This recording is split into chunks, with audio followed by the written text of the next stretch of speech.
बिस्मिल्लाहिर्रहमानिर्रहीम अस्सलाम वालेकुम। इस वीडियो में डिस्कस करते हैं एट्रोफिक रेनाइटिस का टॉपिक।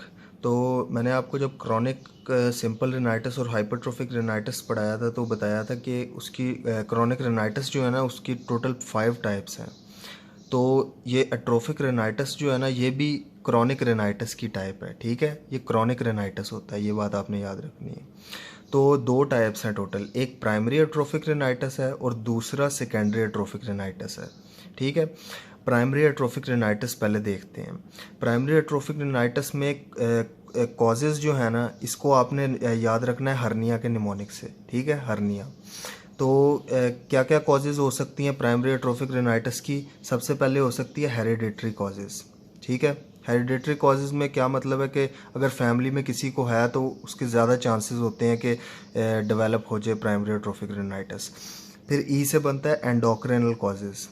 एंडोक्रिनल कॉजेज़ में क्या होता है कि ये जो है ना फीमेल्स को ज़्यादा अफेक्ट करती है ये डिज़ीज़ प्राइमरी एट्रोफिक रेनाइटिस की। प्यूबर्टी के अराउंड जो है ना वो शुरू होती है ये प्राइमरी एट्रोफिक रेनाइटिस की डिज़ीज़, और मेनोपॉज के बाद जो है ना वो ख़त्म हो जाती है ये डिज़ीज़। तो इससे अंदाज़ा लगाया गया है कि इसका कोई एंडोक्राइनल कॉज हो सकती है एट्रोफिक रेनाइटिस जो है ना इसकी डिज़ीज़ की डेवलपमेंट की। जो एग्जैक्ट कॉज है ना वो हमें नहीं पता क्या है, ये सारी थ्योरीज़ ही हैं ये जो कॉजेज़ हैं ना। तो आर से देख लेते हैं। आर से बनेगा रेशियल फैक्टर्स। रेशियल फैक्टर्स में क्या है कि जो वाइट्स होते हैं उनको ज़्यादा होती है डिजीज़ ब्लैक की निस्बत। एन से बनता है न्यूट्रिशनल डेफिशिएंसी। तो आपने याद रखना है कि न्यूट्रिशनल डेफिशिएंसी में कि विटामिन ए, विटामिन डी या आयरन की डेफिशिएंसी है ना तो उस वजह से भी एट्रोफिक रेनाइटिस डेवलप कर सकता है। फिर आई से होता है इन्फेक्टिव कॉजेज़। तो जब बायोप्सी की गई, कल्चर किया गया ये एट्रोफिक रेनाइटिस वाले पेशेंट का, तो उसमें हमें नज़र आए काफ़ी बैक्टीरिया जैसे कि क्लेब्सिएला ओजाइना। ठीक है, इसके अलावा डिप्थीरियोइडीज, स्टेफोरियस, स्ट्रेप्टोकोकस नमूनी और ई कोलाई।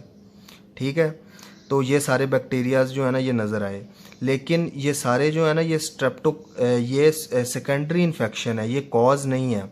ठीक है, ये आपने बात याद रखनी है। ये सारे बैक्टीरियाज जो है ना ये पहले एट्रोफिक रेनाइटिस हुआ, फिर ऊपर से जो है ना सेकेंडरी इन्फेक्शन हुआ बैक्टीरिया का, उस वजह से ये कल्चर में नज़र आएंगे। तो ये प्राइमरी कॉज नहीं है एट्रोफिक रेनाइटिस की, और इन बैक्टीरिया की वजह से जो है ना फाउल स्मेल भी होती है। तो ये क्लेब्सिएला ओजाइना मेनली होता है, तो इसी वजह से जो है ना ये एट्रोफिक रेनाइटिस को आपने याद रखना है ओजाइना भी कहते हैं। इसके बाद ए से बनता है ऑटो इम्यून। तो जो नेज़ल म्यूकोज़ा है वो कुछ एंटीजन रिलीज़ करती है, उस एंटीजन के ख़िलाफ़ बॉडी का अपना इम्यून सिस्टम ही जो है ना उनको ख़त्म करने में लग जाता है, यानी बॉडी का अपना इम्यून सिस्टम बॉडी को डिस्ट्रॉय कर रहा है। तो ऑटो इम्यून कॉज भी हो सकती है एट्रोफिक रेनाइटिस की। ठीक है, तो ये हर्निया के निमोनिक से आपने ये 6 कॉजेज़ याद रखनी है कि हेरिडिटरी हो सकती है, एंडोक्रिनल हो सकते हैं, रेशियल फैक्टर्स हो सकते हैं, कोई विटामिन ए, डी या आयरन की न्यूट्रिशनल डेफिशिएंसी हो सकती है, इन्फेक्टिव हो सकते हैं या ऑटो इम्यून हो सकते हैं।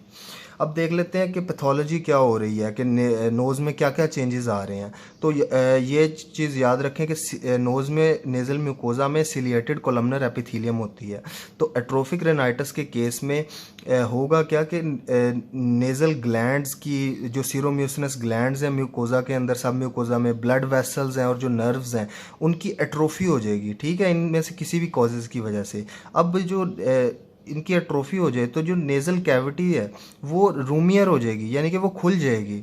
ठीक है, वो नैरो नहीं रहेगी, तो उस वजह से ज़्यादा ड्राई एयर पास करेगी। तो जब ज़्यादा एयर पास करेगी नेज़ल कैविटी से तो जो सिलिएटेड कोलमनर एपिथेलियम है उसका मेटाप्लेजिया हो जाएगा और वो कन्वर्ट हो जाएगी स्ट्रैटिफाइड स्क्वामस एपिथेलियम में। ठीक है, और क्लिनिकल फीचर्स में आपने इस याद रखना है, इसका एक टिपिकल सिनारियो आता होता है कि पेशेंट प्रेजेंट कर रहा है with foul smell from his nose, और उसकी एग्जामिनेशन किया तो रूमी कैविटीज़ हैं और ग्रीनिश या ग्रेश ब्लैक जो है ना ड्राई क्रस्ट्स हैं। ठीक है, ग्रीनिश ब्लैक का लफ्ज़ इस्तेमाल ज़्यादा होता है कि ग्रीनिश ब्लैक ड्राई क्रस्ट्स हैं, फाउल स्मेल आ रही है और रूमी कैविटीज़ हैं। तो आपने इन 3 फीचर से ना, ये करैक्टरिस्टिक फीचर्स हैं, आपने इससे पिक कर लेना है कि ये एट्रोफिक रेनाइटिस ही है। और ये जो ड्राई क्रस्ट्स होंगे इनको जब रिमूव करेंगे तो उसकी वजह से एपिस्टैक्सिस होगा। ये एट्रोफिक रेनाइटिस के केस में ये क्रस्ट इतना डिस्ट्रॉय कर देंगे नेज़ल सेप्टम को कि सेप्टल परफोरेशन भी हो सकती है। और अगर एट्रोफिक रेनाइटिस इन्वेड करे पीछे फेरेंक्स को या लेरेंक्स को तो उसकी वजह से एट्रोफिक फेरेंजाइटिस या लैरिंजाइटिस भी हो सकता है। और यूस्ट्रेचियन ट्यूब के रास्ते से मिडल ईयर में जाके ओटाइटिस मीडिया भी कॉज कर सकता है। ठीक है, तो ये क्लिनिकल फीचर्स में मेन बात जो आपने याद रखनी है वो ये है कि फाउल स्मेल होगी, रूमी कैविटीज़ हैं और ग्रीनिश ब्लैक ड्राई क्रस्ट्स हैं। ठीक है, तो ये एट्रोफिक रेनाइटिस का केस होगा। इसके बाद देख लेते हैं ट्रीटमेंट भी पेपर में बहुत ज़्यादा पूछते हैं इसकी एट्रोफिक रेनाइटिस की। ऐसे ही सिनारियो बना के देते हैं तो फिर ट्रीटमेंट पूछते हैं ज़्यादातर। तो ट्रीटमेंट आपने याद रखना है 2 तरह की है, एक मेडिकल ट्रीटमेंट होती है और दूसरी सर्जिकल ट्रीटमेंट होती है। मेडिकल ट्रीटमेंट में सबसे पहले क्या करेंगे कि अब जो क्रस्ट्स हैं उनको रिमूव हमने करना है, पर वो अभी ड्राई हैं। ऐसे रिमूव करेंगे तो एपिस्टैक्सिस नोज ब्लीडिंग शुरू हो जाएगी। तो उसके लिए पहले नेज़ल इरिगेशन करेंगे। ठीक है, सोल्यूशन क्या बनाएंगे, 280 ml जो है ना वाटर लेना है। इसके बाद सोडियम क्लोराइड लेने हैं 2 पार्ट्स और फिर लेना है सोडा बाइकार्बोनेट। ठीक है, सोडियम बाइकार्बोनेट लेना है 1 पार्ट और फिर सोडा बाइबोरेट ये लेने हैं हमने 1 पार्ट। तो ये जो इन सारे पार्ट्स की मदद से एक सोल्यूशन तैयार करेंगे और उस सोल्यूशन से नेज़ल इरिगेशन करेंगे। और इस इरिगेशन करने से जो क्रस्ट्स हैं ना वो नरम हो जाएंगे। अब उनको रिमूव करना ना आसान है, तो किसी भी फोर्सेप या इंस्ट्रूमेंट की मदद से इन क्रस्ट्स को रिमूव कर देंगे। फिर हमने दूसरा काम करना है 25% ग्लूकोज इन ग्लिसरीन ये सोल्यूशन बना के इसकी स्प्रे करनी है।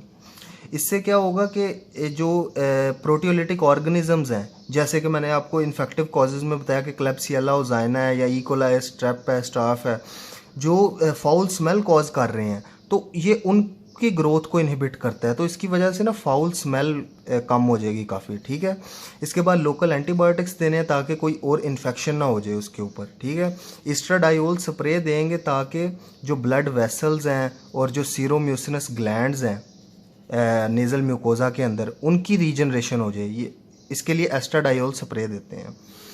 इसके बाद प्लेसेंटल एक्सट्रैक्ट दे सकते हैं सब म्यूकोजली। सिस्टेमिक स्ट्रेप्टोमाइसिन देंगे। सिस्टेमिक स्ट्रेप्टोमाइसिन क्या करेगी कि ये स्पेसिफिक है क्लेब्सियला ओजाइना के ख़िलाफ़। ठीक है, इस बैक्टीरिया के ख़िलाफ़, इस बैक्टीरिया को ये किल करेगी तो इससे भी जो है ना सिम्टम्स रिलीव होंगे। फिर आखिर में पोटाशियम आयोडाइड दे सकते हैं ओरल रूट से, माउथ के ज़रिए। ये क्या करेगा, ये नेज़ल सिक्रीशंस को प्रमोट करेगा। ठीक है, तो ये थी मेडिकल ट्रीटमेंट। एक दफ़ा दोबारा देख लें कि सबसे पहले हमने ये सोल्यूशन बनाया, इस सोल्यूशन से नेज़ल इरिगेशन की तो क्रस्ट्स जो है ना वो नरम हो गए, फिर क्रस्ट को रिमूव किया।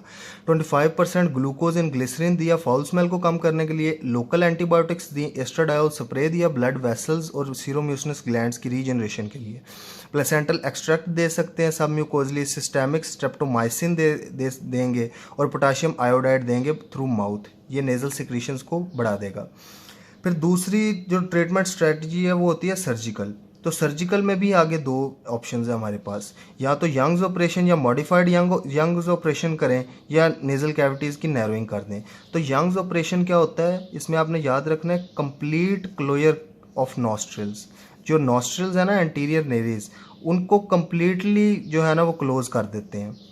इससे होगा क्या कि 6 माह तक उसको क्लोज रखेंगे नॉस्ट्रिल्स को, तो जो अंदर क्रस्ट डेवलप हुए हैं वो खुद ही ख़त्म हो जाएंगे और म्यूकोजा रीजनरेट कर जाएगी। लेकिन ये कंप्लीट क्लोजर से जो बायलैटरल नेज़ल ऑब्स्ट्रक्शन है इससे काफ़ी डिस्कम्फर्ट होती है पेशेंट को। तो इसके लिए अब जो प्रोसीजर किया जाता है वो है मॉडिफाइड यंग ऑपरेशन। इसमें कंप्लीट क्लोजर नहीं करते, इसमें पार्शियल क्लोजर करते हैं नॉस्ट्रिल्स का। इसके बाद दूसरा जो ट्रीटमेंट ऑप्शन है सर्जिकल वो है नैरोइंग ऑफ नेज़ल कैविटीज़ के। एट्रोफिक रेनाइटिस में आपको पता है कि नेज़ल कैविटीज़ जो हैं वो रूमी हो जाती हैं क्योंकि एट्रोफी हो रही है ग्लैंड्स की, ब्लड वेसल्स की, नर्व्स की। तो उस रूमियर नेज़ल कैविटीज़ को सही करने के लिए हम उनको नैरो करेंगे। कैसे कर सकते हैं, टेफ्लॉन पेस्ट का इंजेक्शन लगा सकते हैं सब म्यूकोजली, ठीक है। दूसरे नंबर पे क्या कर सकते हैं, फैट, कार्टिलेज या बोन इंसर्ट कर सकते हैं, ठीक है। लैटरल वॉल ऑफ नोज़ में, फ्लोर में या नेजल सेप्टम वाले रीजन में जो है ना फैट, कार्टिलेज या बोन इंसर्ट कर सकते हैं।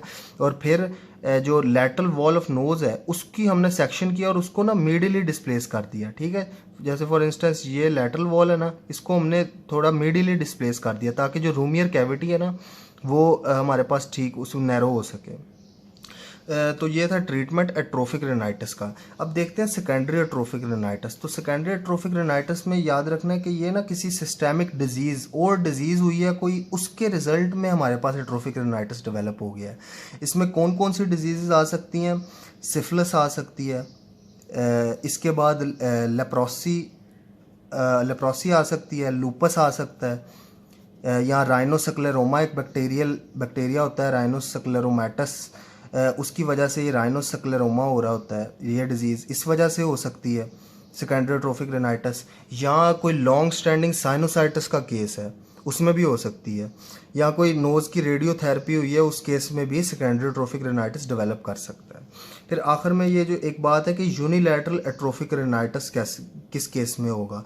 तो ये मैंने जब आपको डीएनएस का टॉपिक पढ़ाया था तो मैंने बताया था कि जो डीएनएस की डिविएशन होती है नेजल सेप्टम की, वो जिस साइड पे डिविएट किया होता है ऑपोजिट साइड पे जो नेजल कैविटी है ना वो रूमियर हो जाती है, जिस वजह से उधर से ज़्यादा हवा ड्राई एयर पास करेगी और ज़्यादा जो है ना वो चांसेस होते हैं कि इधर जो है क्रस्टिंग डेवलप हो जाए, ठीक है। तो डीएनएस के केस में आपने याद रखना है यूनिलैटरल एट्रोफिक रेनाइटिस, एक साइड पे जो कैविटी रूमियर है उसमें एट्रोफिक रेनाइटिस डेवलप हो जाएगा। तो इस वीडियो में हमने डिस्कस किया एट्रोफिक रेनाइटिस, इसकी ट्रीटमेंट और यूनिलैटरल एट्रोफिक रेनाइटिस जो कि डीएनएस में हो रहा था।